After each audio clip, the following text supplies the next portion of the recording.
सबको जय मसीह की। Praise the Lord, hallelujah. आइए प्रार्थना करते। पिता परमेश्वर, हम धन्यवाद देते और एक शुभ अवसर आप हमें दिए। प्रभु यीशु मसीह के नाम से तेरी उपस्थिति में आते हैं। धन्यवाद आपकी स्वेच्छा पूर्वक हम लोगों से प्रेम करना। जब हम बुरे थे, जब हम अपराधी थे, जब हम आपको नहीं जानते थे, तभी आप हम लोगों से प्रेम किया। और आज जब हम आपको जानेंगे तो कितना तो हम लोगों को संभालता, केयर करता, ध्यान देता और प्रेम देता। आपकी अनुग्रह भी उससे भी बड़ा है। उसके लिए हम आपकी महिमा करते, धन्यवाद देते हैं। इस समय को पिता, इस डिवोशन के लिए धन्यवाद देते हैं। यीशु मसीह के नाम से मांगते, आमीन। ओके, आज हम लोग जो बात करेंगे और वो है नवीनीकरण। नवीनीकरण इब्रानी का 11 अध्याय वचन 8 से 12 में यहाँ पर अब्राहिम और सारा की हम लोग कहानी देखते हैं, मतलब विश्वास को देखते हैं। कुछ बातें यहाँ पर देखते हैं हम लोग। विश्वासी से अब्राहिम जब बुलाया गया तो आज्ञा मानकर ऐसी जगह निकल गया जिसे मीरास में लेने वाला था, और यह ना जानता था कि मैं किधर जाता हूँ, तो भी निकल गया।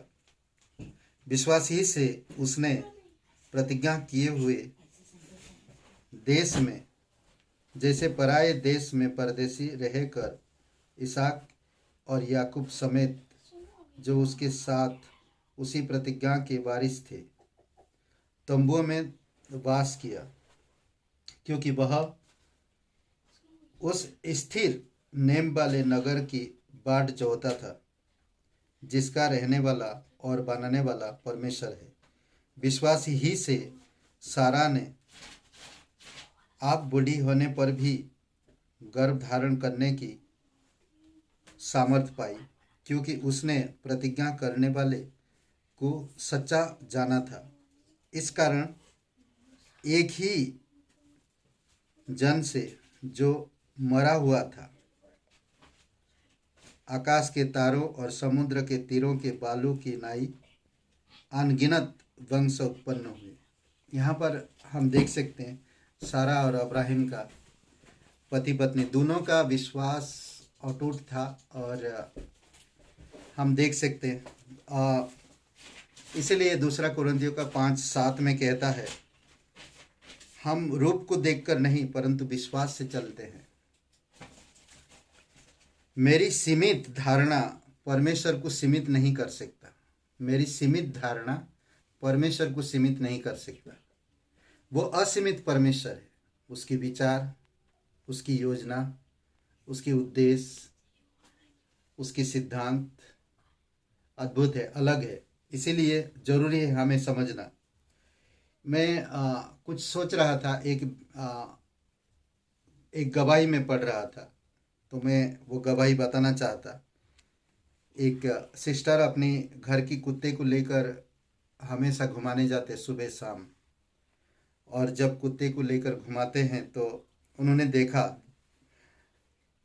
दिसंबर अंत में जब मैं अपने कुत्ते को घुमा रही थी, मैंने देखा कि पेड़ों की पत्तियां जड़ गई थी और वे मृतक दिख रहे थे। मुझे उन पेड़ों की तरह महसूस हुआ, क्योंकि मैं अपने जीवन में प्रार्थनाओं के उत्तर प्रार्थनाओं का कोई सबूत नहीं देख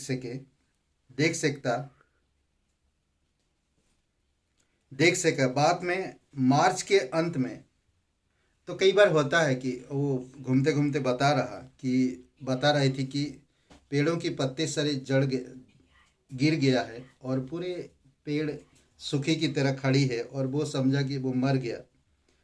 मार्च के अंत में मैंने फिर से पेड़ों का अवलोकन किया। इस बार मैंने देखा कि अंगों के सिरे पर छोटी छोटी डालियां फूट रही। मई के अंत तक पेड़ हरी पत्तियों से ढक गए थे, जो हमें गर्मियों की धूप से बचाने के लिए तैयार थे। जब हम अपने जीवन में परमेश्वर के साक्ष्य को क्रियान्वित नहीं करते तो हम परमेश्वर पर संदेह करना शुरू कर देते हैं। अद्भुत बात है यहाँ पर, जब हम परमेश्वर की कार्य यानी कि क्रिया बिन परमेश्वर जो करना चाहता हमें हमारी जीवन में, उन चीज़ों को हम जब ध्यान नहीं देते, सोचते नहीं, तो हम परमेश्वर पर संदेह करने लगते हैं। तो ये कभी कभी होता ऐसा, हम देखेंगे। मुझे ये बहुत अच्छा लगा कि वो ठंडी के मौसम में वो पत्ते झड़ रहे थे, और जैसे जैसे गर्मी आ रहा, ठंडी खत्म होते जा रहा, तो पत्ते गिरने लगते हैं। फिर पेड़ों में हरे पत्ते आने लगते हैं, और फिर गर्मी में वो पेड़ पत्तों से भर जाते हैं, और फिर गर्मी में छाँव बहुत खूबसूरत छाया देते हैं और ठंडा लगता पेड़ के नीचे। मैं मेरी पत्नी को बता रहा था कि देखो, दिसंबर महीना या ठंडी में ये बाबुल के पेड़ हमारे घर के सामने ही है, बाबुल की पेड़, तो ये सूखे थे, पत्ते नहीं था, हरा भरा नहीं दिखता था। पर अभी मैं बता रहा था कि इस महीना में, फरवरी मार्च में, तो वो पत्ते से हरे भरे एकदम बाबुल के पेड़ों में। तो ये कुदरत है, ये परमेश्वर की कार्य है, और इन कार्यों को देखकर हमें समझना चाहिए। कई बार हमारी प्रार्थना का सबूत हमें नहीं मिलता, कई बार हम परमेश्वर पे भरोसा रखते, वो आश्वासन नहीं मिलता, क्योंकि हम लोग उस तरह से सोचते नहीं हैं, पर ठीक समय पर वो चीज़ें उत्पन्न होता है। तो कुछ बातें मैं यहाँ पर करना चाहता कि अब्राहम को कुछ भी मालूम नहीं था, फिर भी वो विश्वास रखा, और वो उस मिरास को पाने के लिए अपनी घर छोड़कर परदेश रहा, तंबुओं में रहा, बच्चों को जन्म बढ़ाया, फिर बच्चों को परमेश्वर ने उनका वारिस बनाया, वो सभी रहे। और सैरा तो एकदम बूढ़ी हो चुकी थी कि बच्चा उत्पन्न होना असंभव था, फिर भी हम देखते हैं कि परमेश्वर ने उसके जीवन में अद्भुत काम किया। मैं कुछ बातें यहाँ पर है,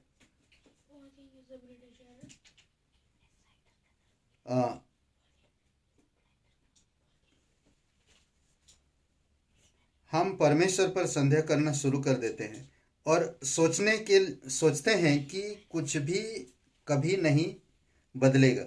उत्पत्ति में परमेश्वर ने अब्राहिम से कम 4 बार कहा कि वह उसे और सारा को एक बेटा देगा। 3-4 बार कहा। बीतते बीतते बीतते बीतते 25 साल बीत गए, 24-25 साल बीत गए। कौन इतना समय तक इंतजार कर सकता? आज तो इतना जल्दी लोगों में कि लोग भरोसा करना बहुत मुश्किल है। तो इसीलिए जरूरी है हमें समझना कि अब्राहम किस तरह, सैरा और अब्राहम किस तरह से परमेश्वर पर भरोसा किए वो लोग। यहाँ पर एक बातें मैं सोच रहा था कि कठिन समय में भी परमेश्वर हमारी साथ रहता है, और मुश्किल समय में साथ रहता, हमारी हैप्पीनेस समय में भी परमेश्वर साथ रहता है। आगे कहता है, कई साल बीत गई। अब्राहम ने कम से कम 4 बार परमेश्वर ने कहा था कि बेटा देगा। कई साल बीत गई लेकिन बच्चा नहीं आया। पिछली बार जब परमेश्वर ने अब्राहम और सारा को एक पुत्र देने का वादा किया था, तो सारा इस विचार को असंभवता के कारण हंसी थी ना, असंभवता के कारण। अब तो मैं बूढ़ी हो चुकी हूँ, अब मेरे शरीर तो कुछ रहा नहीं, अब कैसे बच्चा होगा? तो इस बात से वो हंसी। विशेषकर उसकी उम्र में, जब पूर्ण रूप से उसकी उम्र बूढ़ी हो चुकी थी। मुझे याद है, आई थिंक मूसा का जीवन 120 साल की उम्र में भी उसकी आंखों की रोशनी गया नहीं था, उसकी आंखों की रोशनी नहीं गया था। ये परमेश्वर की एक अद्भुत कार्य था। और उसके विश्वास की कमी के बावजूद परमेश्वर उन्हें आश्वस्त करते हैं। उत्पत्ति का 18-14 में कहता, क्या परमेश्वर के लिए कुछ भी कुछ भी बहुत कठिन है, परमेश्वर के लिए कोई काम कठिन नहीं है। और हम देख सकते हैं इसहाक निश्चय रूप से परमेश्वर के नियत समय पर सारा ने इसहाक को जन्म दिया। वे मिल गए। परमेश्वर बोलते ना, परमेश्वर से जो उनको प्राप्त होना था वो प्राप्त किया, और परमेश्वर ने उनके द्वारा जो वादा किया था उसे पूरा किया। कई बार हम लोग भी नहीं जानते, परमेश्वर जो वादा करता है उस वादे पर हम लोग संदेह करने लगते हैं, उस वादे को भूल जाते हैं और अपने तौर तरीका में जीने लगते हैं और अपनी सोच में जीने लगते हैं। इसीलिए कभी भी हमें परमेश्वर पर विश्वास रखना है। देखेंगे कई बार कुछ चीज़ों को जैसे कि वो सिस्टर की गवाही ना, पेड़ों को देखकर वो समझी कि मृतक पेड़ मर गया, सूख गया, ऐसा कैसा सूख गया, सोचने लगते लोग।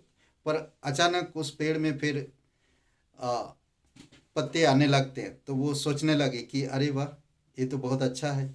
कई बार होता है हमारे जीवन में पतझड़ का मौसम आएगा, कई बार हमारे जीवन में हरा भरा की समय आएगा, कई बार हमारे जीवन में चारों तरफ से दबाव भरा जीवन होगा। बट हमें धीरज रखना, परमेश्वर पे भरोसा रखना, तो परमेश्वर हमारे जीवन में अद्भुत काम करेगा। आमीन। आप पढ़िएगा उत्पत्ति का किताब, अब्राहिम, सारा, इन सब की गवाही सुनिए, इन सब के विषय में देखिए किस तरह से परमेश्वर उनको बुलाहट दिया और उनके जीवन में अद्भुत काम किया। आइए प्रार्थना करते हैं। पिता परमेश्वर, हम धन्यवाद देते, आपकी स्तुति महिमा करते, सारा आदर सारा महिमा हम तुझे देते प्रभु यीशु। धन्यवाद इस अद्भुत विश्वास योग्य कपल के लिए। कई बार हमारी हालत को हम देखकर हम यही समझने लगते हैं कि अब तो परमेश्वर मेरे जीवन में कुछ नहीं कर सकता। सारा भी यही सोच के हंसी थी जब परमेश्वर दोबारा उससे बोला कि मैं तुम्हें संतान दूंगा, तो सारा हंसी थी क्योंकि उसकी आयु बढ़ चुकी थी और वो बूढ़ी होते जा रही थी। इसी वजह से उसके जीवन में हंसी आ गई थी। पर परमेश्वर ने उनको अपनी प्रतिज्ञा को पूरा करके उनकी हंसी, उनकी मजाक, उनकी उस जीवन को एकदम अलग कर दिया। तो उसी प्रकार से परमेश्वर भी हमारे जीवन में करता है। आप धीरज रखिए, भरोसा रखिए, परमेश्वर पे यकीन करिए।